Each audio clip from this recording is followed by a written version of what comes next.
Tak přátelé, od posledního zastavení jsem ujel 30 km, vůbec jel jsem nádhernýma zatáčkama, úplně bombastický údolí. Musel jsem to natáčet na 4 GoPro, kterou mám na sebe, tak jsem ji otáčel, snad jsem z toho něco natočil, protože mi začaly stávkovat baterky u zbytku kamer. Jo, takže koukněte, já jsem tady takhle zalezlej. Tady na té straně za rohem je úplně bombastický místo na spaní. Na trávě, ve stínu, dole pár schodů a tůňka, týhleto, tady jak slyšíte za mnou, úplně tý bombastický, určitě studený vody, ale tůňka, paráda, jenomže je 12:30 nebo 12:30, je moc brzo. Já teď jdu vymyslet plán, jestli se sem vrátím, anebo budu hledat další spaní, který je dalších asi 50 km od, jak tam máme tu pevnost, dobít. Dobývá se pevnost, hory se nedobývají, ale pevnosti se dobývají, ne? Tak já nevím. Bych neudělal zase nějaký faux pas.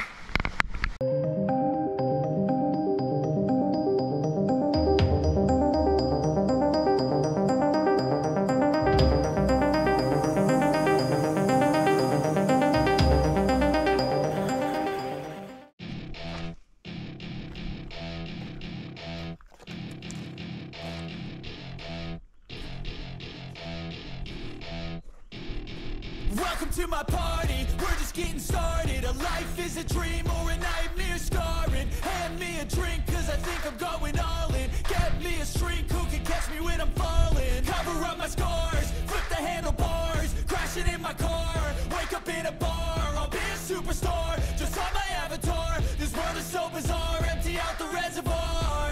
Yeah, I'm taking 6 shots, yeah, straight to the face. And I wanna get lost, I'm sick of this place. Don't know how to stop when I'm feeling this way. So I'm taking 6 shots till I'm feeling okay.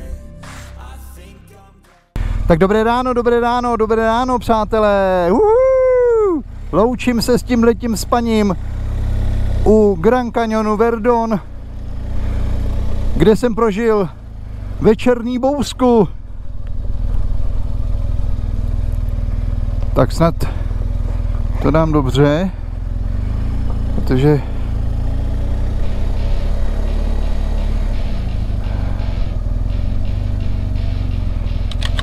jo, teď uvidím, jestli to je správně, protože těch zatáček je tady tolik.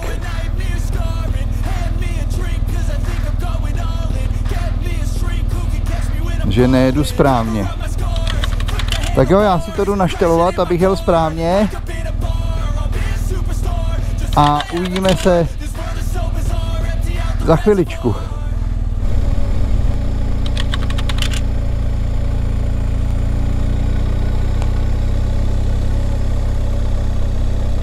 Jezdí auta nahoru? Viděl jsem nějaký auta nahoru? Ne. Jdem dolů, že jo? Jo, jdem dolů.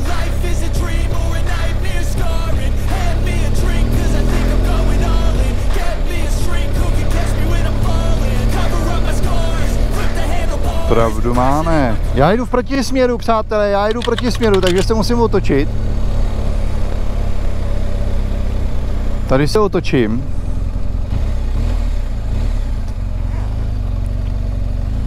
A jedeme dolů. Tak kam jsem chtěl přece původně jet. Tak jo, ráno máme vždycky složitější. Ježišmarja. Takže co dneska? Je 18 stupňů, je 9 hodin a 11 minut. Myslím, že je sobota. Po cestě budu muset natankovat. Zkusíme zase čerpací stanici s obsluhou, což je ve Francii trošku složitější. A co já? Večer jste viděli brutální bouřku. To by nebylo tak těžký, to by nebylo tak hrozný, ale já jsem si postavil stán do spádový, tam to bylo nejrovnější. A tam se dělala kaluž, takže já jsem vlastně půl hodiny měl stán, pod sebou jsem měl kaluž, plaval mi. Trošku mi do něj zlínala voda, z podlahy. A takže jsem to měl trošku adrenalínový. Jenže během 3/4 hodinky ten brutální déšť, který měla být jenom malá přehánka, jsem přece jenom v horách, odešel. Já jsem udělal odvodňovací kanálek, který jsem jenom obnovil, evidentně jsem nebyl sám, kdo měl tuhletu zkušenost, protože opravdu tam nepoznáte, že jste v dělíku, jo. A vynahradil mi to západ slunce, který jsem vám nafotil. To je nádhera tohleto. V noci docela foukal vítr. Takový nárazový. Ale myslím, že kolem 3 hodiny třeba ráno to přestalo. A já jsem se zbudil do překrásného rána, do svítání. Vysušil jsem všechny věci, které jsem měl trošku vlhký. A užil jsem si ráno káva, pohoda, klídeček. Tamhle vidíte, tam je nějaký most ve skále. Takže dneska máme před sebou zhruba 4 hodiny jízdy, 225 kilometrů. Takže si počítám tak 6 hodin jízdy s přestávkama a měl bych dojet k nějaký pevnosti. Nevím, jestli třeba první nepřespím a pak té pevnosti dojedu, uvidím, co dá den, uvidím, jak nám to bude ubíhat pod kolama. Takže já si jdu přenastavit navigaci, aby mi ukazovala, kam chci opravdu jet. A pojďme si užít cesty po Francii. Ty kráso. To je neskutečný. Nebudu vás nudit.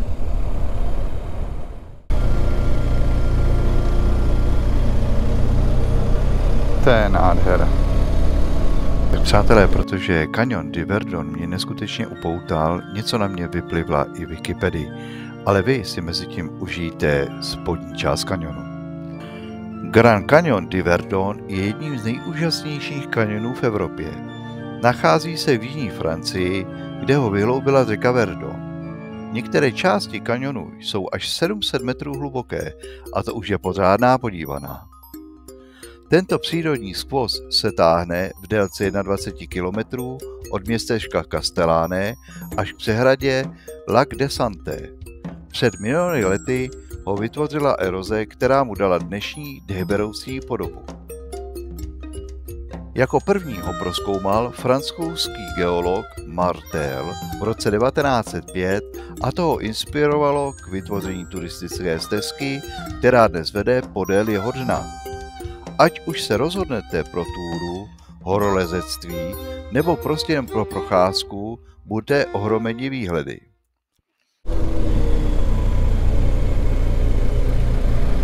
Já jedu už tak půl hodiny touhletou krásou, zatáčkovou a i panoramatickou.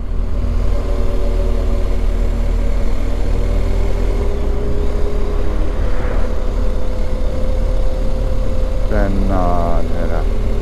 Kdybych si zastavil, kdyby to byly nějaký lavičky.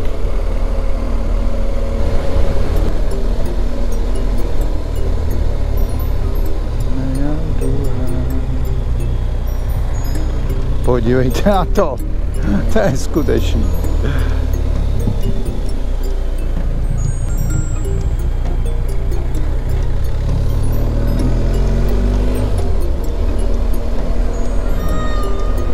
Fú. Wow.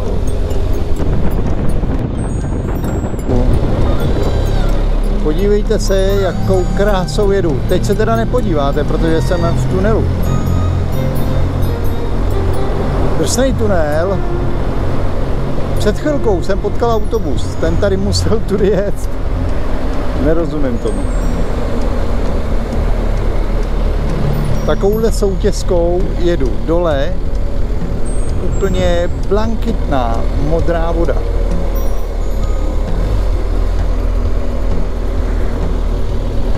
vidíte.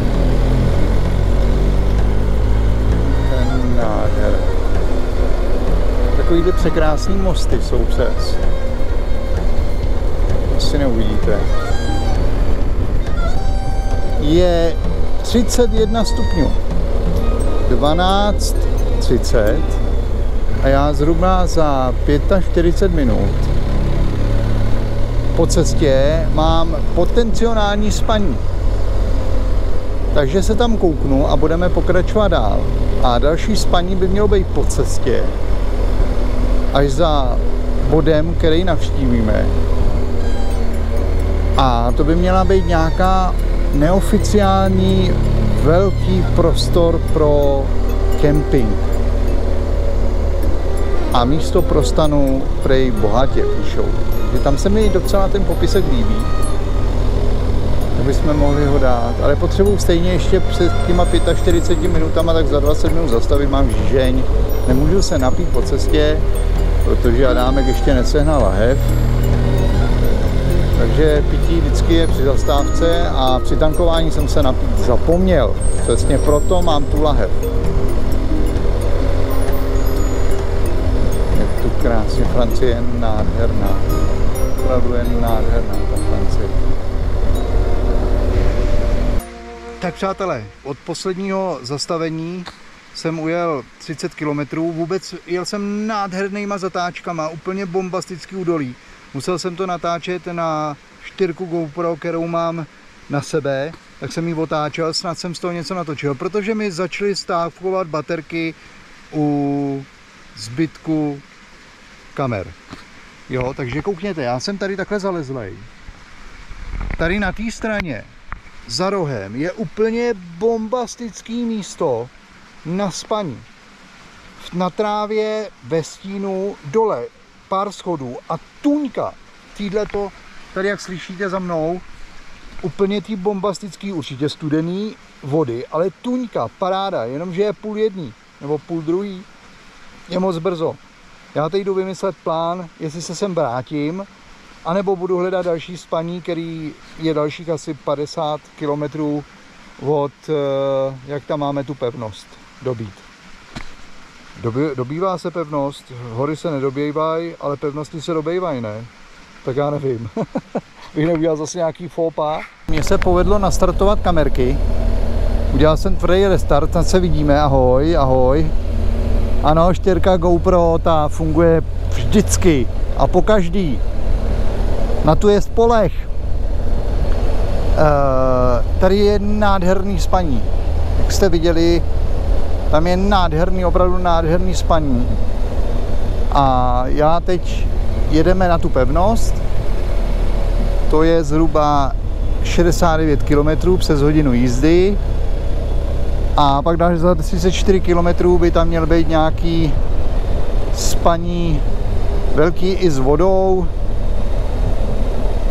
Pro auta, pro karavany, to zní moc dobře, a pro stany vzadu. Mělo to být nějaký bývalý kempoviště, který je teď free, který je zadarmo. Tak uvidím. Pak bych jsem to měl teda na zpátek asi 2 hodiny, ale vracel bych se a zítra bych jel tou samou trasu. Což o to, ona je ta cesta nádherná, ale nechce se mi 1,5 hodiny. To jsou zhruba 2 hodiny tam a na zpátek, zítra zase se vracet. Máme to otevřený, přátelé, máme to otevřený. Jsou 2 hodiny.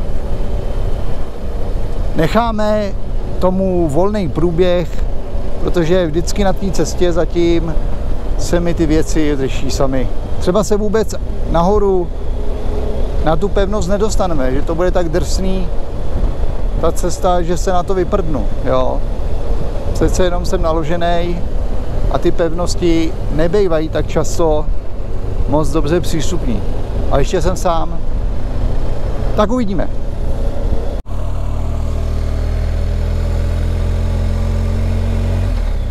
Tak přátelé, tunel je zavřený.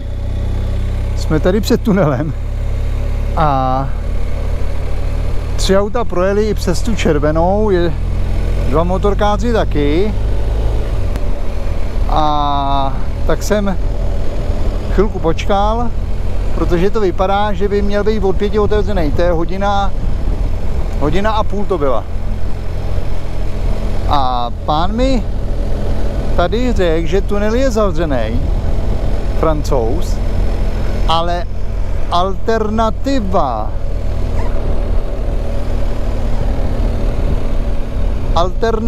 by měla být kousíček, a mi zmizel. Je tak rychlej, že já jsem se oblík. Tady by možná byla alternativa. Takže to jdem vyzkoušet. Kam mi zmizel, děda? Bude ten maká. Alternativa.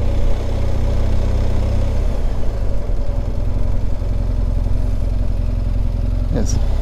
Perfektní.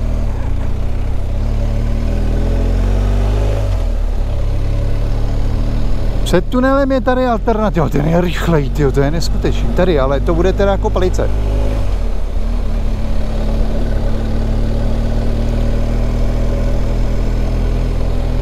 Takže uvidíme.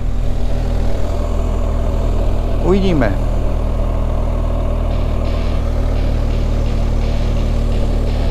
Ještě kousek, 2 zatáčky. Tyjo, tady je stavba jako bláze. Alternative.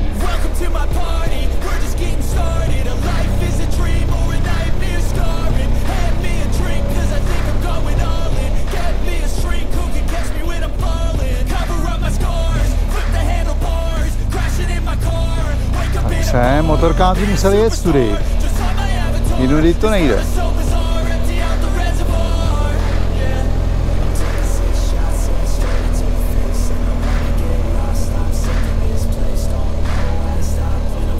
Tak. Přátelé, tak to je zase dnešní den. Alternative, ještě ne.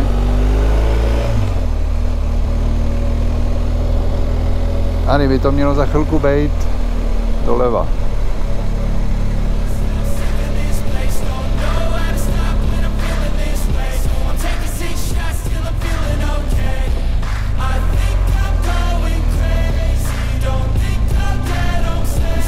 Za chvilku. Jasný. A teď tady levá. A tohle je levá.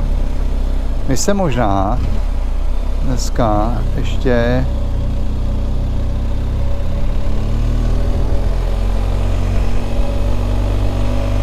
dostaneme na to spaní.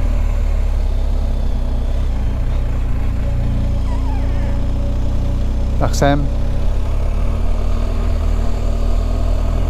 Alternative, jo. Možná jsem ani enduro mod nemusel dávat, protože to vypadá, že to je takováhle malinká asfaltka. Promiň, Teodulku, promiň! No takže tyhle ty vracečky, co jsme dělali do teďka, ne, nesmíš tam jít, neutrál, to by si mohl rozbít hubu.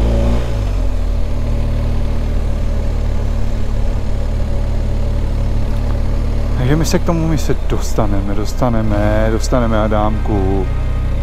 A spaní musí být, protože když nebude spaní, tak pak tam alternativa žádná není, jo.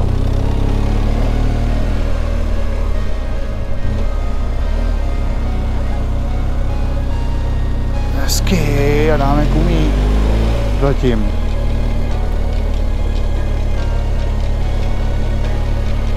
Tak tady tuhletu jsem původně měl a říkal jsem si, že ne, protože to vypadalo, že je štěrková, ale je to náročný, přátelé, je to náročný. Je to náročný.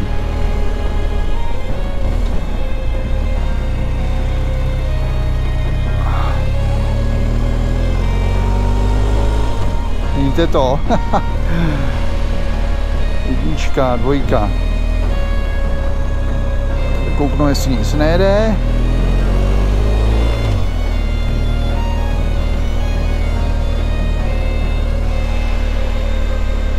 snad nic nejde. Ne.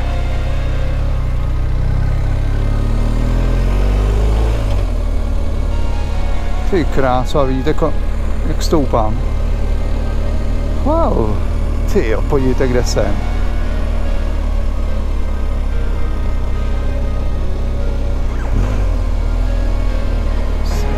Zhora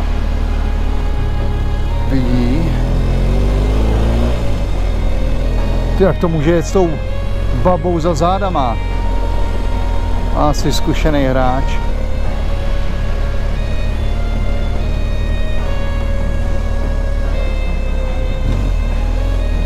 Najet si. Sklopit. Perfekt.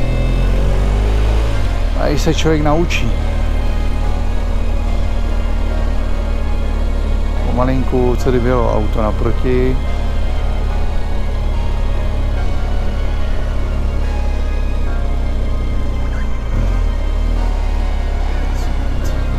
Být tohle aspoň jednosměrný. Přátelé, cesta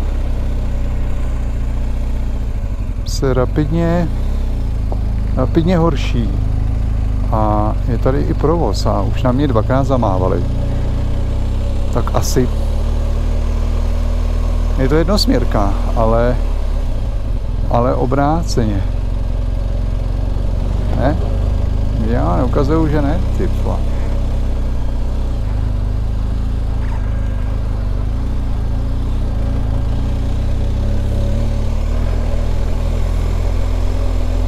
Už mám kousek, ty.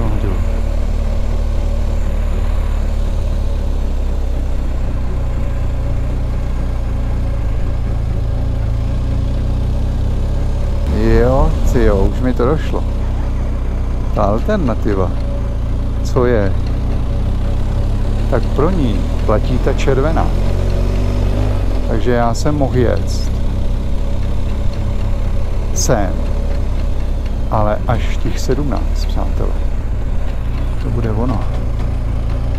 To bude ono. Já jedu.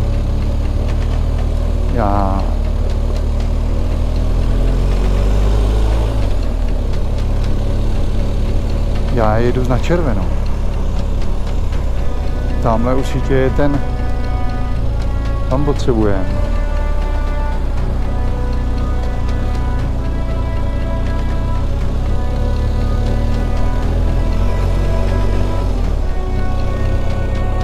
Takže přátelé, my dneska porušujeme zákon, jedeme na červenou.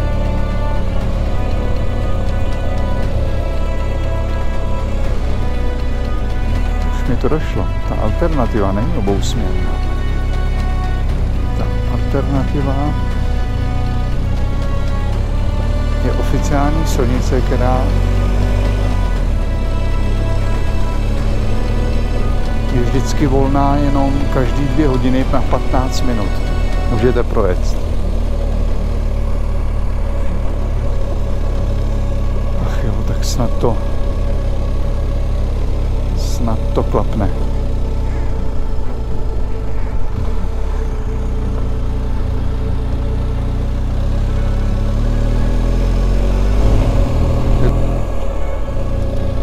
Kousek.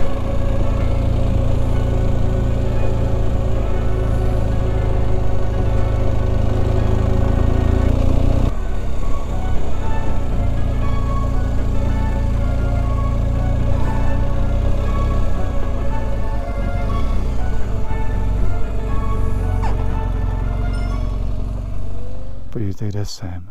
Otázka je, jestli já se dostanu na tu italskou stranu.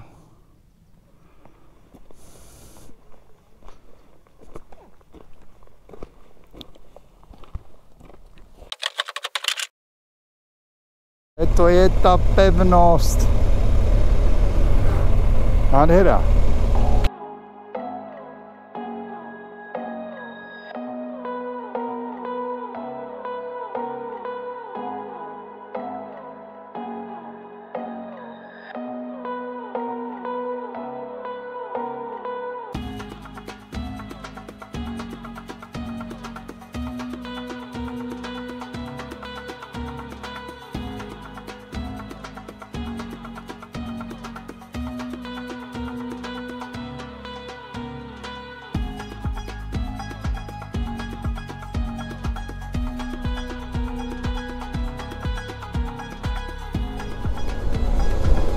Tak jo, jsme skoro na místě, 150 metrů. 150 metrů. Tady.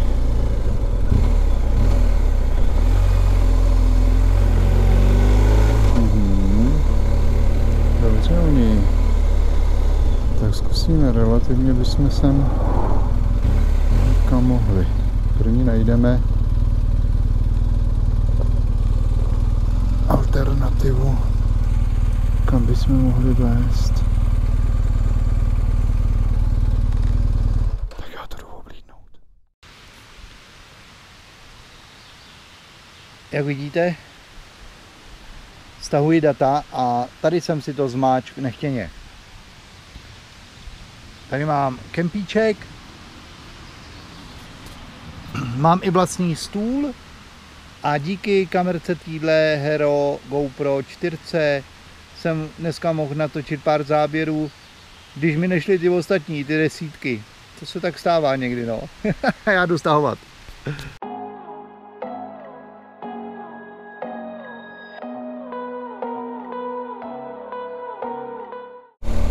Tak nevím, jestli jsem to nepřehnal. Oh, sorry.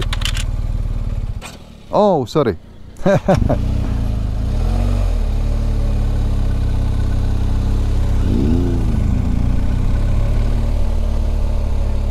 Kluci, jedete jednosměrkou, jako já včera.